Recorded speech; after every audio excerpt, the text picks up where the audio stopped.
అసలు అక్కడే తరిమేసి గేటు మూసేయొచ్చు, కానీ మీకు కంప్లైంట్ చేసే అవకాశం ఇవ్వదలుచుకోలేదు.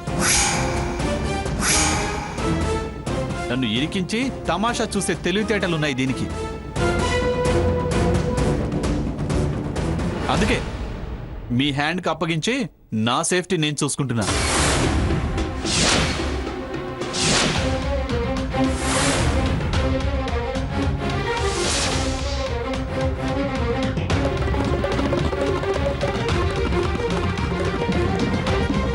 నేనేం కట్నం అడగలేదు, మీరు వరకట్నం వేధింపు కేసు పెట్టడానికి. దానికి పెళ్లి క్యాసెట్టే విట్నెస్, పెళ్ళైన తీరే నిదర్శనం. అల్లుడు గారు, అది తెలిసి తెలియక ఏదైనా తప్పు చేసి ఉంటే దాన్ని క్షమించండి, కానీ ఇంత పెద్ద శిక్ష వేయకండి. చాలా తెలివైంది. తెలిసి తెలియక ఎందుకు చేస్తుంది? అన్నీ తెలివిగానే చేస్తుంది. చూడండి, మీ సందేహాలకి సమాధానాలు తీరిగ్గా తర్వాత మీ కూతురే చెప్తుంది.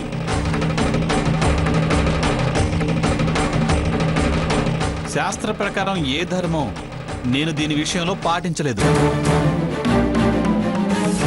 అందుకే పాపం తగులుతుందన్న భయం కూడా లేదు. నో అర్థం, నో కామం, నో ధర్మం, నో మోక్షం. క్షేమంగా మీ ఇంటికి చేర్చా. అదొక్కటే నేను పాటించిన ధర్మం. కారణం ఏంటో చెప్పకుండా మీరెందుకు ఇలా మాట్లాడుతున్నారో మాకేం అర్థం కావడం లేదు. అలాగా? సరే, మీకు అర్థమైంది ఏంటో ఒకసారి చెప్తారా? నన్ను అల్లుడు గారు అన్నారు, ఓకే, దానికి అర్థం తెలుసు. ఆ తర్వాత అల్లుడితో ఏ విషయం ఎలా షేర్ చేసుకోవాలో మీకు తెలీదా?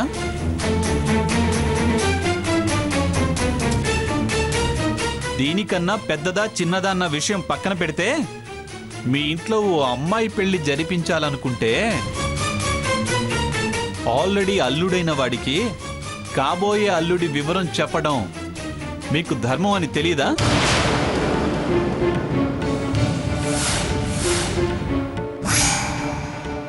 పెళ్లి చూపులప్పుడే పిలిచి పరిచయం చేయడం అర్థవంతమైన పని అని మర్చిపోయారా? పోనీ అదైపోయింది. నిశ్చితార్థానికి పిలవటం పద్ధతి అని తెలుసుగా, ఎందుకు పిలవలేదు? ఓకే, అది ఆదరాబాదరాగా అర్జెంటు ముహూర్తం, పుష్కరానికి ఒకసారే వచ్చేదే అని ముగించేశాం అంటారు.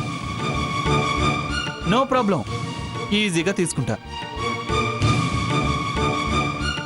కానీ ఆ తర్వాతైనా ఓ ఫోటోనో ఓ వివరమో పట్టుకొచ్చి అల్లుడు గారు ఇతనే అబ్బాయి అని చెప్పాల్సిన బాధ్యత మీకుందా లేదా?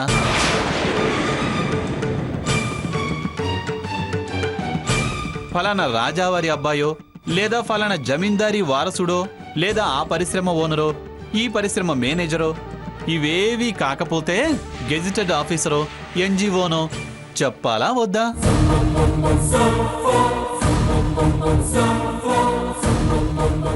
నాకన్నా గొప్ప సంబంధం అయితే ఈర్ష పడతానని దాచారా?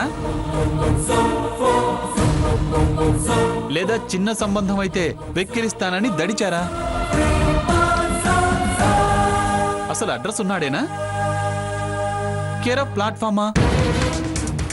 అసలు ఏదైనా తెలియాలిగా. రాస్కెల్, వీడికి మెంటల్ వచ్చినట్టుంది. నువ్వు బాగో కూర్చో, ఇది సమయం కాదు. అనాకారి అయినా, అర్ధ రూపాయి విలువ ఉన్నా లేకపోయినా సో అండ్ సో అనన్నా చెప్పాలా వద్దా?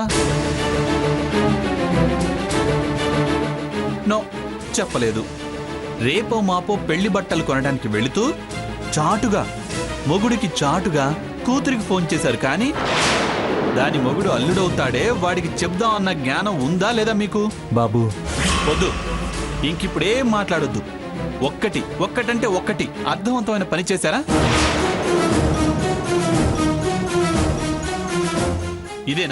ఇదేనా మీరు అల్లుడికిచ్చే విలువ? ఇదేనా అల్లుడంటే మీకున్న గౌరవం? మా భయం మీకు తెలియంది కాదు. అన్నీ తెలిసి మీరిలా మాట్లాడితే ఎలా? వీటికి మేమేం సమాధానం చెప్పగలం చెప్పండి. ఏం భయం? ఎందుకు భయం? నేనేమన్నా రాక్షసున్నా, క్రూర మృగాన్నా?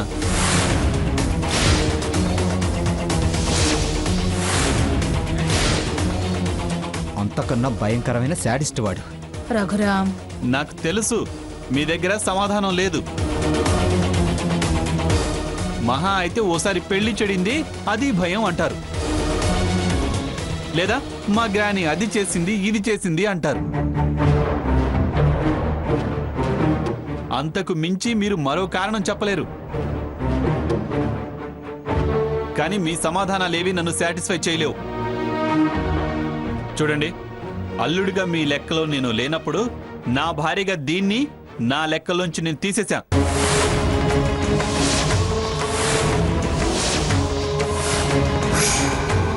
అలా వదిలించుకోవడానికి ఏదో ప్లాన్ చేశాడని అనుకోవద్దు.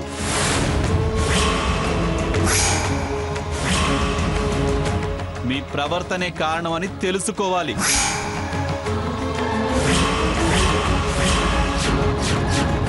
అది తెలిసి రావాలంటే ఏడుస్తూ ఇది మీ కళ్ళెదుటే ఉండాలి. తను నవ్వాలంటే నా విలువ నాకిచ్చి నాకు వివరం చెప్పాలి. ఇంతవరకు చెప్పని దానికి వివరణ నాకు నచ్చేలా తృప్తిపడి సరే అని మళ్ళీ నా వెంట మీ కూతుర్ని తీసుకెళ్లేలా ఉండాలి.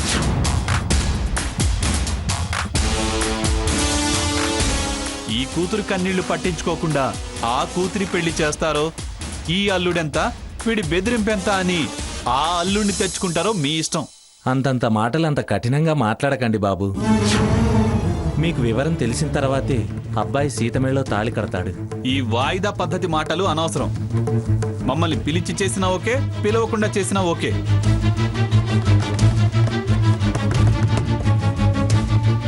కానీ నాకు వాడెవడన్నది తెలిసి తీరాలి. రేపు మీ భయాలు తొలగడానికనో దోషం పోవడానికనో ఏ గాడిదకో ఇచ్చి తాళి కట్టిస్తూ నన్ను పిలిస్తే నీ తోడళ్ళుడు గాడిద, నువ్వు అడ్డగాడిదరా అని జనం నన్ను చూసి నవ్వుతారు.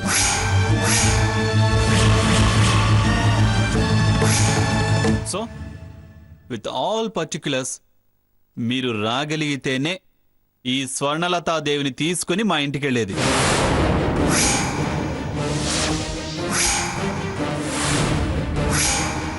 Okay, bye. అల్లుడు గారు, ఒక్క మాట, మర్యాదగా ఇప్పుడు ఎలా పిలుస్తున్నారో ఆ మర్యాదకి మర్యాద ఇవ్వండి. మీ కూతుర్ని వదిలేసి వెళ్తుంటే నా విలువ తెలిసొచ్చింది కదా.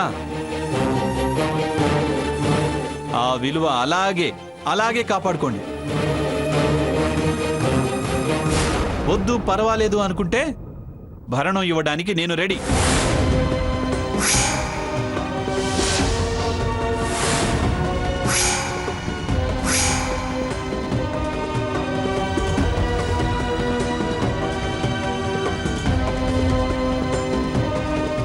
Decide yourself.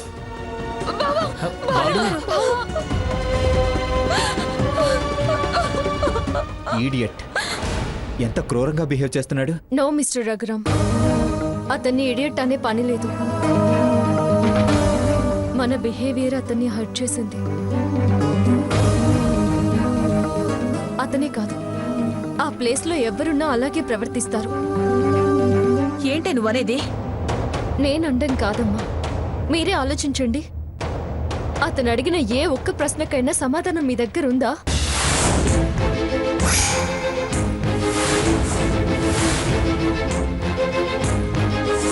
అలా సమాధానం చెప్పలేని పరిస్థితికి కారణం నేను ఇడియట్లా ప్రవర్తించాను. సీత, అవును అత్తయ్య గారు, మా అమ్మా నాన్నల ప్రేమ కోసం సరే అన్నాను గాని నా నిర్ణయం ఖచ్చితమైంది కాదు.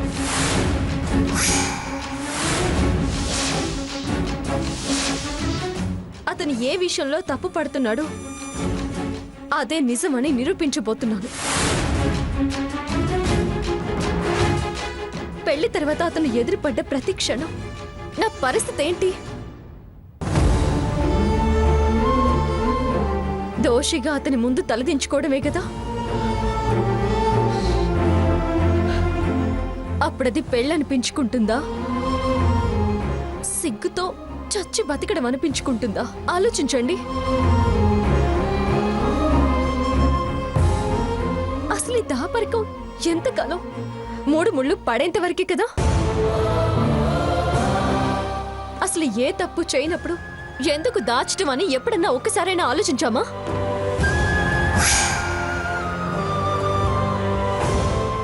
భయం భయం భయం భయం అంటూ తప్పు మీద తప్పు చేస్తూనే వచ్చాము. అమ్మా సీత, అవునా? అసలు దీనికి ముగింపేంటి? అదే అవమానం, అదే భయం. ఇప్పుడు నా పెళ్లి దీని జీవితాన్ని భయంలోకి నెట్టేసింది.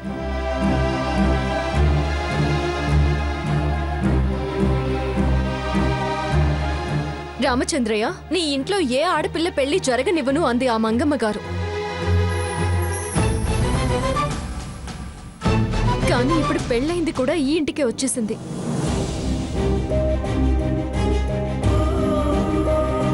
స్వర్ణ జీవితం ముఖ్యమా? తలొంచుకు బతికే నా పెళ్లి ముఖ్యమా?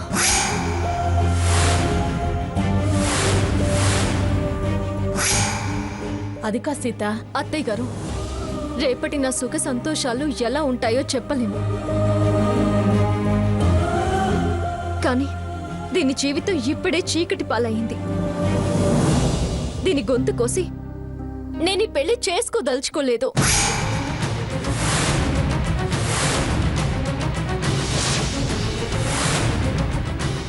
వెళ్ళండి అన్న, వెళ్ళండమ్మా. సీత పెళ్లి క్యాన్సిల్ అయిపోయింది. దాని గురించి మీరు చెప్పాలనుకున్నదే వాళ్ళకి తెలిసిపోయింది అని వాళ్ళకి చెప్పండి.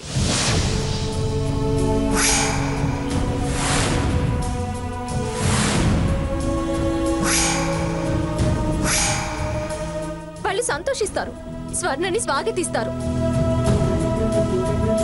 అంతకు మించి మరో దారి నాకు కనిపించటం లేదు.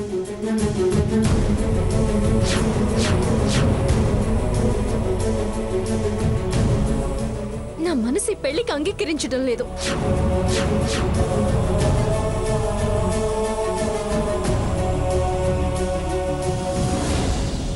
అదలా ఏడుస్తూ ఉంటే నేను ఈ పెళ్లి చేసుకుని ఎలా సంతోషంగా ఉండగలను? దాని కన్నిటి కాటుక నా బుగ్గును చుక్కగా పెట్టుకొని మురిసిపోవాలా? దాని కన్నీళ్లు నా నెత్తిన అక్షింతలను అనుకోవాలా?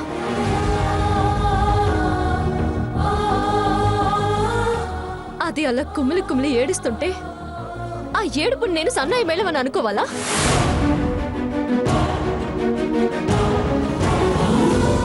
దాని బాధ నా గుండెలు పిండేస్తుంది.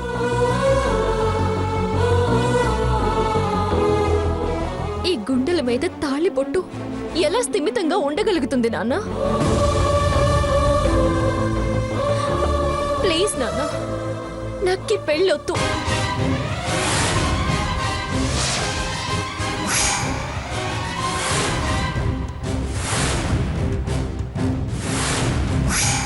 దాని బాధ నా గుండెలు పిండేస్తుంది.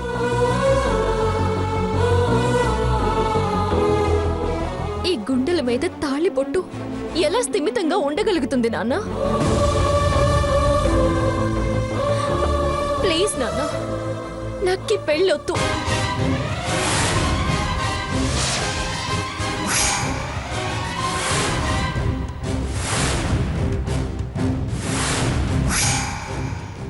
సీత, వద్దండి, సీత గారిని ఏమనకండి. వారు కరెక్ట్గానే మాట్లాడుతున్నారు. మీ తృప్తి కోసం తన అసంతృప్తితో జీవితం వెళ్ళదీయడం కష్టం.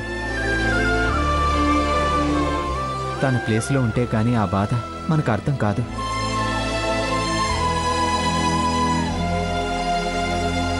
తనకు తాను జడ్జి చేసుకోలేక అడ్జస్ట్ అయింది.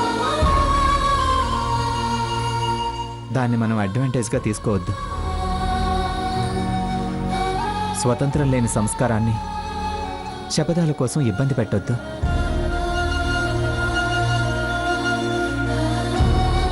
సీతగారు, మిమ్మల్ని నేను సమర్థిస్తున్నాను.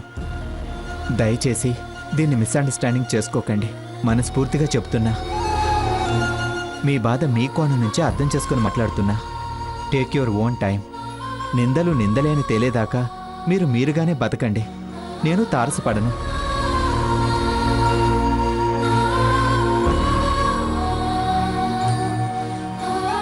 కాలంతో పాటు అన్నీ మాసిపోయాక మీకు నచ్చిన వాడి చెయ్యి అందుకోండి. మించిన బాధ దుఃఖం కలిగితే సాయపడే స్నేహితుడు ఈ రఘురాం ఉన్నాడని మాత్రం మర్చిపోకండి. నాకు మనుషుల విలువ తెలుసు, మనసు పడే బాధ తెలుసు. మంచిదని మీరు బయటపడి అంగీకరించలేకపోయినా నా మనసు గురించి మీకు బాగా తెలుసు.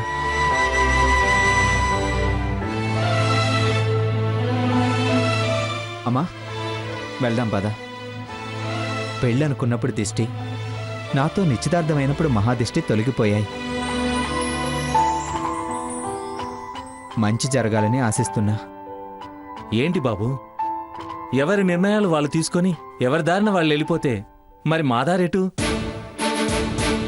నిండుగా వర్షాలు లేవు పొంగే గోదావరిలో దూకడానికి. సముద్రంలో దిగే ధైర్యమూ లేదు. అసలు చావంటే భయం. ఇప్పుడు మమ్మల్ని ఇలా వదిలేస్తే బతకాలంటేనే భయం వేస్తుంది. జీవితాలని ఆశించే వాళ్ళమే కాని మరణాన్ని ఆహ్వానించలేం. నాన్నా, మిమ్మల్ని బాధ పెట్టాలని నేను అలా మాట్లాడలేదండి. సీతగారి విషయంలో నేను తప్పు చేయకూడదని వారి నిర్ణయాన్ని సమర్థించాను. అసలు చావంటే భయం. ఇప్పుడు మమ్మల్ని ఇలా వదిలేస్తే బతకాలంటేనే భయం వేస్తుంది. జీవితాలని ఆశించే వాళ్ళమే కాని మరణాన్ని ఆహ్వానించలేం. నాన్నా, మిమ్మల్ని బాధ పెట్టాలని నేను అలా మాట్లాడలేదండి. సీతగారి విషయంలో నేను తప్పు చేయకూడదని వారి నిర్ణయాన్ని సమర్థించాను. ఎవరిని ఎవరు ఏ విషయంలో సమర్థించినా సంతోషం దక్కాలి కానీ బాధ మిగలకూడదు. అనుభవాలకు మించిన వయసేం కాదుగా మీది. ఈ క్షణంలో ఉన్న ఆవేశం మరో క్షణంలో ఉండదు. ఇంత క్రితం అన్ని మాటలు అని వెళ్ళిన తను అదే ఆవేశంలో రేపటి రోజుండడు. సర్ది చెప్పే అవకాశానికి సమయం తప్పకుండా ఉంటుంది. అది ఆ ఆవేశాన్ని చల్లారుస్తుంది. బాగా చెప్పావమ్మా. అలాగని అందరూ ఆవేశపడితే పరిష్కారం ఎలా వస్తుంది? చూడు సీత, నీకోసం తను తన కోసం నువ్వు అంటూ సంతోషాలు దూరం చేసుకుంటే ఎలా చెప్పు? నాకందరు కూతుళ్ళు సమానమే. ఒకరు ఎక్కువ ఒకరు తక్కువ అని నాకు పరపక్షం లేదు. దయచేసి పరిష్కారం మమ్మల్ని ఆలోచించుకోనివ్వండి. మీకు మీరే ఓ అభిప్రాయానికి వచ్చి మమ్మల్ని ఇంకా బాధ పెట్టొద్దు. దాని జీవితం గురించి ఆలోచించి ఈ పెళ్లి ఆపడం ధర్మం కాదు. ఏ తండ్రి అలా చేయలేడు. అయినా ప్రతిదీ వాళ్ళ పర్మిషన్తో చేయాలని అనడం వాళ్ళకి కరెక్ట్ కాదు. అవును సీత, అతను అరిచి వెళ్ళొచ్చు కానీ వాళ్ళ పెద్దవాళ్ళున్నారు, మేమున్నాం. కట్టుకున్నదాన్ని, పైగా కడుపుతో ఉన్నదాన్ని అలా వదిలేసి వెళ్ళిపోతే సరిపోతుందా? పెద్ద మనుషులుండరా? మేమెళ్ళి ఇదెక్కడ న్యాయమని అడిగొస్తాం. పైగా ఆ ఇంట్లో జడ్జి గారు కూడా ఉన్నారు. అంతేకాని నేను పెళ్లి చేసుకోననే మాట మాత్రం అనకు తల్లి. సీత, మీ అమ్మగారు చెప్పింది అన్ని విధాలా బాగుంది కదా.